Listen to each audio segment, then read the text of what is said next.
They are, growing with a certain tree called hegg. So they are called heggtraktsopp. It's nice. I think you should not take the too big ones. They are not so. That's used for coloring. Coloring? Yeah. Coloring, yarn, or especially yarn. It was eaten in Poland before, but then they found out that it's poisonous. Oh. You eat too much of it. See, it has gills under. Okay. And it has a sock around the Yeah, stem. the bulb, I see. Yeah. Got it, So okay. it's very different. Okay. And that's I'm gonna get sick again. You may get sick and you may hallucinate and you may behave like a Viking.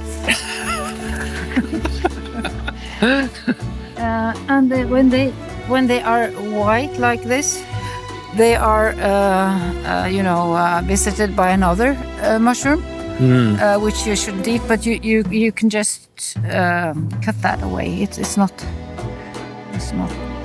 You do that like this. But we'll just see if this has been colonized by anybody else. Yeah, there is some, but you may cut that away. Yeah. There are lots of these in the forest right now. It's very good.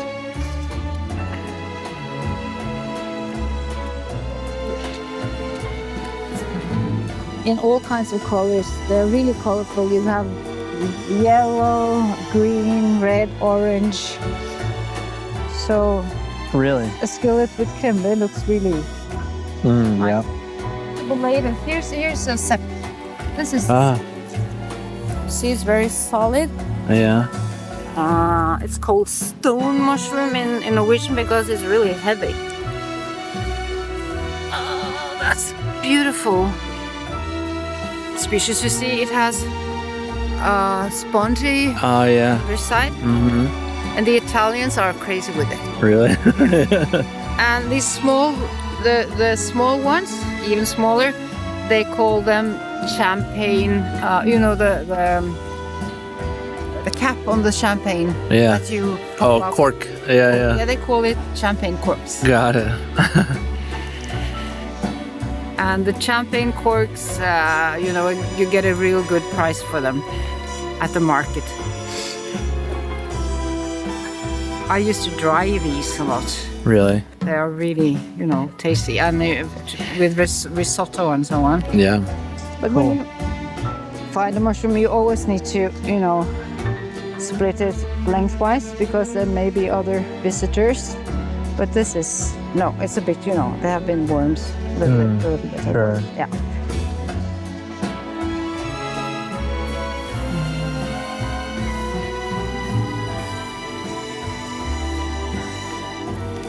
These are really funny. They are a bit like gum, as I said, but you should try it. Yeah.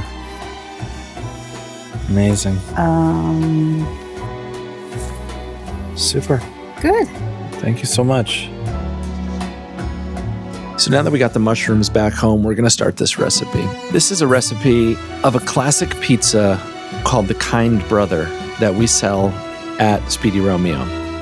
This has been on the menu ever since we opened, and the Kind Brother name has been a nod to, Todd and I being hippies and, the fact we both had brothers, and this is what we'd call ourselves in college. So a little nod to peace and love. So getting started with a little garnish, chopping up all those mushrooms, chopped tarragon, chopped red chili.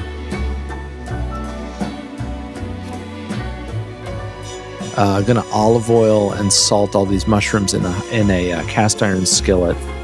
Start to grate some smoked mozzarella. That smokiness is gonna add a lot of flavor to the mushrooms. Smoke it. Try a piece. This is grated Parmesan cheese, Parmigiano Reggiano. The base of this pizza is going to be a bechamel. Melting butter, sweating onions out, adding flour. Cook this flour out for a couple minutes to take the raw flavor out. A little bit of milk to start. Whisk that in. Once that becomes thick, add the rest of the milk, and then bring that up to a boil. Once it comes to a boil, you can take it off the heat and let it cool. So we're outside to roast the mushrooms.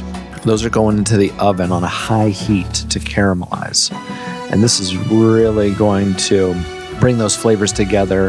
A high caramelization is going to condense those flavors so that they're super rich and really bring out the earthiness.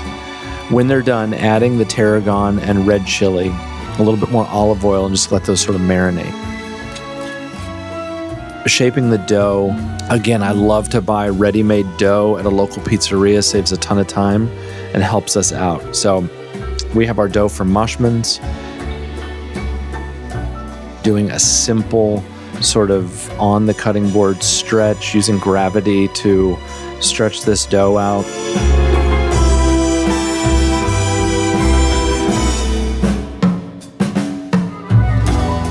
And then back onto the surface to get ready to top. So here comes our bechamel. Spreading this out.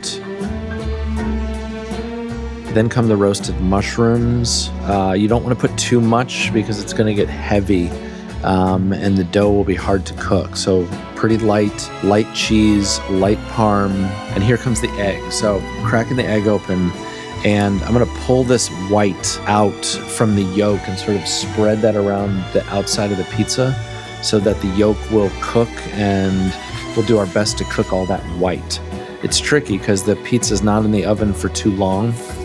So sometimes we need to give it a little added bonus, which you'll see at the end, to get that egg white to be cooked all the way through. Rotate the pizza. And from here, look at this beautiful caramelization on the cheese on top. Egg is cooked. Still a juicy yolk. Runny. Beautiful.